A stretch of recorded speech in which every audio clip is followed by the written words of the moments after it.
The Fall of Humanity. ప్రభు అయిన యేసుక్రీస్తు నామంలో మీకందరికీ వందనాలు తెలియజేస్తున్నాను. మానవ సిద్ధాంతం 5వ భాగం. మానవ పతనం పరిచయం. మానవ పతనం అనే సిద్ధాంతం లేఖనాల్లో అత్యంత ప్రాముఖ్యమైన బోధనలో ఒకటి. లోకం ఎందుకు పాపం, శ్రమ, మరణం, కలహాలు మరియు దేవుని నుండి వేరుపడడంతో నిండి ఉందో ఇది వివరిస్తుంది. మానవాళి యొక్క ఆదిమ స్థితి దేవుని పరిపూర్ణ సృష్టిని వెల్లడిస్తుండగా, పతనం మాత్రం మానవాళి తన సృష్టికర్తకు వ్యతిరేకంగా చేసిన తిరుగుబాటును వెల్లడిస్తుంది. పతనం కేవలం ఒక పొరపాటు లేదా దురదృష్టకరమైన సంఘటన కాదు. అది దేవుని స్పష్టమైన ఆజ్ఞకు వ్యతిరేకంగా ఉద్దేశపూర్వకంగా చేసిన అవిధేయత చర్య. ఆదాము పాపం ద్వారా యావత్ మానవ జాతి అవినీతి మరియు శిక్షలోకి నెట్టబడింది. లోకంలో పుట్టిన ప్రతి వ్యక్తి ఆ మొదటి తిరుగుబాటు చర్య యొక్క పరిణామాలచే ప్రభావితమయ్యాడు. పతనాన్ని అర్థం చేసుకోవడం అత్యవసరం, ఎందుకంటే అది మానవాళికి రక్షణ ఎందుకు అవసరమో వివరిస్తుంది. పతనం లేకపోతే విమోచన అవసరమే ఉండేది కాదు. పాపం యొక్క తీవ్రతను మరియు దాని పరిణామాలను అర్థం చేసుకున్నప్పుడే స్వార్థను పూర్తిగా గ్రహించగలం. ఇందులో 12 విషయాలు కలవు. మొదటగా పతనం యొక్క చారిత్రక వాస్తవికత. ఆదికాండం 3వ అధ్యాయములో పతనము నమోదు చేయబడినది. లేఖనం దానిని ఒక పురాణ గాథగా, రూపకంగా లేదా ప్రతీకాత్మక కథగా కాకుండా ఒక నిజమైన చారిత్రక సంఘటనగా ప్రదర్శిస్తుంది. బైబిల్లోని మిగిలిన భాగం ఆదాము అవ్వలను చారిత్రక వ్యక్తులుగా పరిగణిస్తుంది. పాత నిబంధన సాక్ష్యం. ఆదికాండం 3వ అధ్యాయము ఈ సంఘటనను నమోదు చేస్తుంది. ప్రసంగి 7:29 దేవుని ప్రణాళిక నుండి మానవాళి వైదొలగడాన్ని సూచిస్తుంది. కొత్త నిబంధన సాక్ష్యం. రోమా 5:12-19 ఆదాము పాపాన్ని మానవ శిక్షకు ముడిపెడుతుంది. 1 కొరింథీ 15:21-22 ఆదాము క్రీస్తుల మధ్య వ్యత్యాసాన్ని చూపుతుంది. 1 తిమోతి 2:13-14 ఏదెను తోటలోని సంఘటనలను సూచిస్తుంది. అందువల్ల పతనము బైబిల్ వేదాంత శాస్త్రానికి పునాది వంటిది. రెండవదిగా పతనము జరిగిన నేపథ్యం. పతనమునకు ముందు ఆదాము అవ్వలు ఏదెను తోటలో నివసించారు. వారు వీటిని ఆస్వాదించారు. దేవునితో పరిపూర్ణ సహవాసం, నైతిక నిర్దోషత్వం, సృష్టితో సామరస్యం, బాధ మరియు మరణం నుండి స్వేచ్ఛ, జీవితానికి మరియు ఆనందానికి అవసరమైన ప్రతిదాన్ని దేవుడు సమకూర్చాడు. ఒకే ఒక నిషేధం మాత్రమే ఉండేది. ఆదికాండము 2వ అధ్యాయము 16-17 ఇలా చెబుతుంది: ఈ తోటలోని ప్రతి చెట్టు ఫలమును నీవు స్వేచ్ఛగా తినవచ్చును గాని మంచి చెడుల తెలివినిచ్చు చెట్టు ఫలమును నీవు తినకూడదు. ఈ ఆజ్ఞ సరళంగా, స్పష్టంగా మరియు సులభంగా అర్థమయ్యేదిగా ఉంది. విధేయత దేవుని జ్ఞానము మరియు అధికారంపై నమ్మకాన్ని ప్రదర్శిస్తుంది. మూడవదిగా శోధన. పతనం సాతాను శోధనతో ప్రారంభమైంది. ఆదికాండము 3వ అధ్యాయము సర్పమును పరిచయం చేస్తుంది. 3వ అధ్యాయం తర్వాతి లేఖనాలు సర్పమును సాతానుగా గుర్తిస్తాయి. ప్రకటన 12:9 అపవాదియు సాతానునైన ఆ పాత సర్పము. మొదటగా సాతాను ఊహ్యం. శోధన ఒక ఉద్దేశపూర్వకమైన పద్ధతిని అనుసరించింది. మొదటగా దేవుని వాక్యాన్ని ప్రశ్నించడం. ఆదికాండం 3వ అధ్యాయం 1వ వచనము, అవును దేవుడు ఇలా చెప్పాడా? సాతాను మొదట దేవుని ప్రత్యక్షతపై ఉన్న విశ్వాసంపై దాడి చేశాడు. అతను దేవుని ఆజ్ఞ గురించి సందేహాన్ని సృష్టించడానికి ప్రయత్నించాడు. ఇది నేటికి అతని ప్రాథమిక ఊహ్యాలలో ఒకటిగా ఉంది. 2. దేవుని హెచ్చరికను తిరస్కరించడం. ఆదికాండము 3:4 మీరు నిశ్చయంగా చనిపోరు. సాతాను నేరుగా దేవునికి విరుద్ధంగా మాట్లాడాడు. మరణం సంభవిస్తుందని దేవుడు చెప్పాడు. మరణం సంభవించదని సాతాను చెప్పాడు. ఎవరిని నమ్మాలో ఎంచుకోవలసిన అవసరం ఆ శోధనకు ఏర్పడింది. 3వదిగా దేవుని మంచితనాన్ని ప్రశ్నించడం. ఆదికాండం 3:5 దేవునికి తెలుసు దేవుడు ప్రయోజనకరమైన దాన్ని దాచిపెడుతున్నాడని సాతాను సూచించాడు. అతను దేవుణ్ణి ప్రేమ గలవాడిగా కాకుండా పరిమితులు విధించేవాడిగా చిత్రీకరించాడు. ఈ దాడి దేవుని స్వభావాన్ని సవాలు చేసింది. 4వ విషయం అవ్వ అవిధేయత. ఆదికాండం 3:6 అవ్వ ప్రతిస్పందనను వివరిస్తుంది. ఆ చెట్టు ఆహారమునకు మంచిదని ఆ స్త్రీ చూచినప్పుడు అనేక అంశాలు స్పష్టంగా కనిపిస్తున్నాయి. మొదటగా శారీరక వాంఛ. ఆ పండు తినడానికి ఆకర్షణీయంగా కనిపించింది.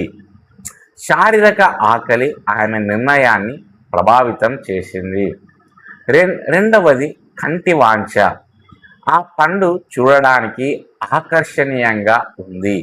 దాని రూపం ఆమె కోరికలను ప్రేరేపించింది. 3. జీవపు అహంకారం. ఆమె దేవుడు నియమించిన మార్గాల ద్వారా కాకుండా వేరే విధంగా జ్ఞానాన్ని కోరుకుంది. ఆమె వినయ విధేయత కంటే తనను తాను హెచ్చించుకోవడానికే ప్రయత్నించింది. 4వదిగా పాపపు చర్య. అవ్వ ఆ పండుని తీసుకుని తిన్నది. అవిధేయత శోధన నుండి చర్యకు దారి తీసింది. పాపం ఎల్లప్పుడూ ప్రవర్తనలో కనిపించడానికి ముందు హృదయములోనే మొదలవుతుంది. 5వ ప్రధాన విషయం ఆదాము అవిధేయత. అవ్వ ఆ పండు తిన్న తర్వాత ఆదాము కూడా తిన్నాడు. ఆదికాండం 3:6 ఇలా చెబుతుంది. ఆమె తన భర్తకును తనతో పాటు ఇచ్చెను. అతడు భోజనం చేసెను.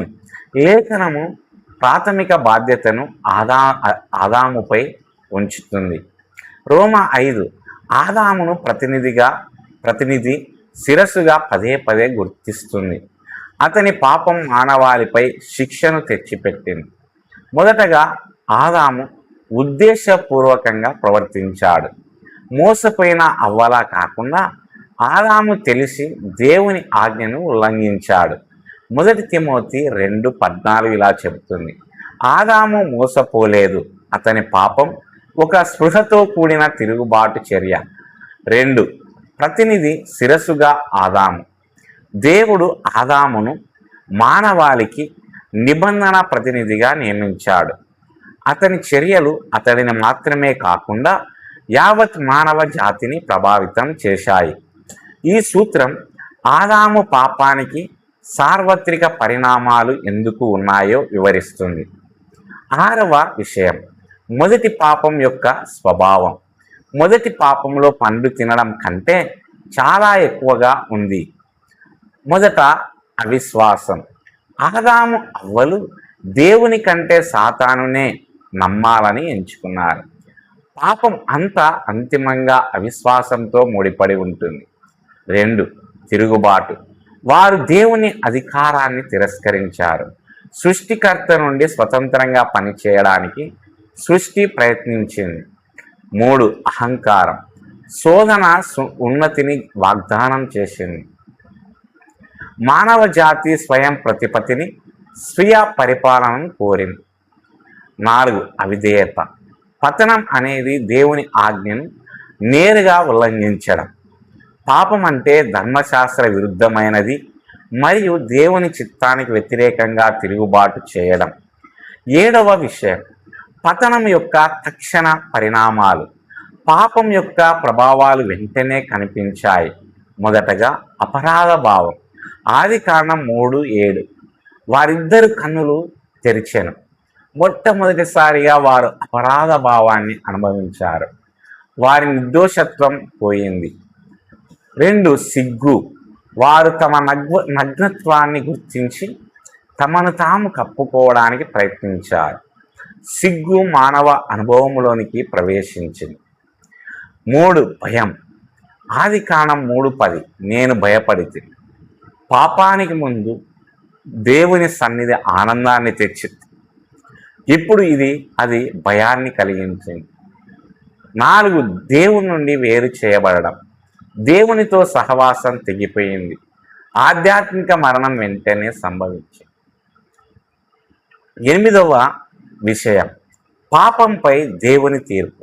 దేవుడు ఆదాము, అవ్వ మరియు సర్పముతో వాదించాడు.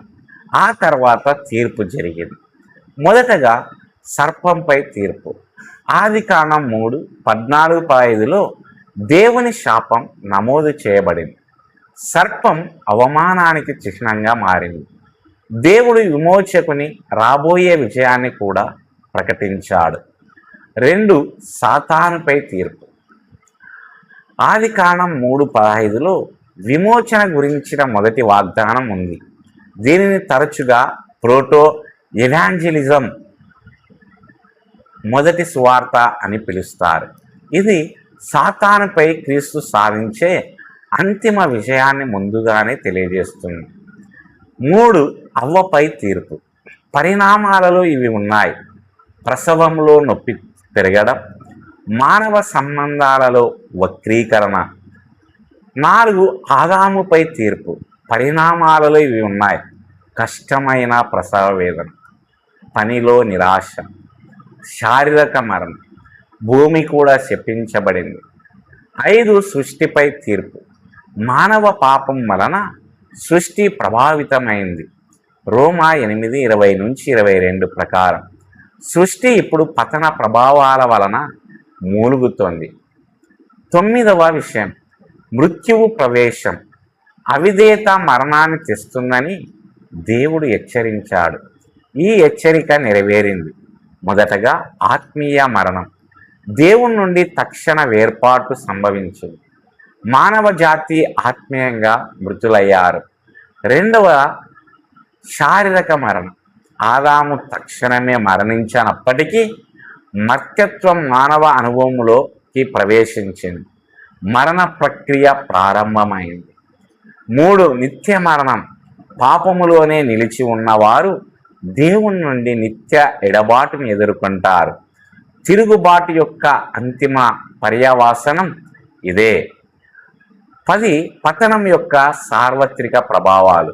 ఆదాము పాపం మానవాళి మొత్తాన్ని ప్రభావితం చేసింది. రోమా 5:12 ఇలా చెబుతుంది: ఒక మనిషిని వలన పాపము లోకములోనికి ప్రవేశించను, పాపం వలన మరణము ప్రవేశించను. మొదటగా సార్వత్రిక పాప స్వభావం. ప్రతి మానవుడు పాపిగానే జన్మిస్తాడు. ఎవరికి మినహాయింపు లేదు. రోమా 3:28.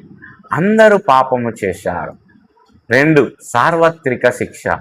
ఆయన రక్షించే కృప లేకపోతే ప్రజలందరూ దేవుని ముందు దోషులుగా నిలుస్తారు. 3 సార్వత్రిక భ్రష్టత్వం. మానవ స్వభావంలోని ప్రతి అంశం పాపం వల్ల ప్రభావితమైంది. మనస్సు, భావోద్వేగాలు, సంకల్పం మరియు శరీరం దాని ప్రభావాలను భరిస్తాయి. 4 రక్షణ కొరకు సార్వత్రిక అవసరం. అందరూ పాపులే కాబట్టి అందరికీ క్రీస్తు ద్వారా విమోచన అవసరం. 11 తీర్పు మధ్యలో దేవుని కృప. తీర్పు సమయంలో కూడా దేవుడు కనికరాన్ని చూపించాడు. మొదటగా విమోచకుని వాగ్దానం.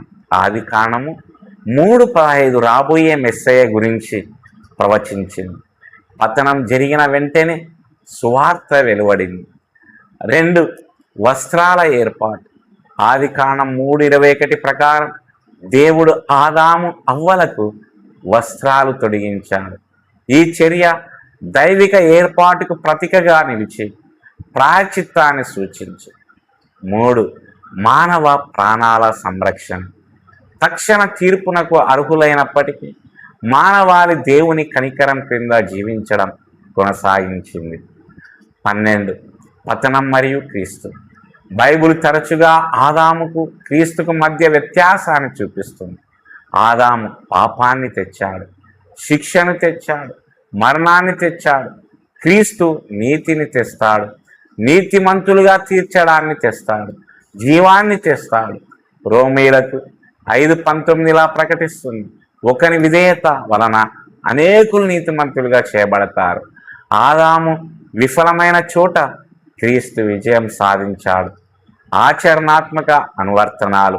మొదటగా పాపం యొక్క తీవ్రతను అర్థం చేసుకోండి. పాపం అనేది దేవునికి వ్యతిరేకంగా చేసే తిరుగుబాటు అని పతనం వెల్లడిస్తుంది. రెండవది, మానవాళి అవసరాన్ని గుర్తించండి. పాపం యొక్క పరిణామాల నుండి ఏ వ్యక్తి కూడా తనను తాను రక్షించుకోలేడు. 3. దేవుని కృపను అభినందించండి. మానవాళి తిరుగుబాటు చేసిన వెంటనే దేవుడి విమోచనను వాగ్దానం చేశాడు. 4. దేవుని వాక్యాన్ని నమ్మండి. దేవుని వాక్యాన్ని ప్రశ్నించినప్పుడే పతనం ప్రారంభమవుతుంది. 5. క్రీస్తు వైపు చూడండి. ఆదాము పాపం యొక్క ప్రభావాలను క్రీస్తు మాత్రమే మార్చగలడు. ముగింపు. మానవ జాతి పతనం అనేది ఒక చారిత్రక తిరుగుబాటు చర్య. దీనిలో ఆదామవ్వలు దేవుని ఆజ్ఞని ధిక్కరించి పాపాన్ని లోకంలోకి తీసుకొచ్చారు. ఈ చర్య ద్వారా అపరాధ భావం, అవమానం, అవినీతి, బాధ మరియు మరణం మానవ అనుభవంలోకి ప్రవేశించాయి. ఆదాము పాపం అతనిని మాత్రమే కాకుండా యావత్ మానవ జాతిని ప్రభావితం చేసింది. ప్రజలందరినీ శిక్షకు గురి చేసి వారికి రక్షణ అవసరాన్ని కల్పించింది. అయినప్పటికీ తీర్పు మధ్యలో కూడా దేవుడు ఒక విమోచకుడిని వాగ్దానం చేయడం ద్వారా తన కృపను బయలుపరిచాడు. పతనం యొక్క విషాదం విమోచన మహిమకు రంగం సిద్ధం చేస్తుంది.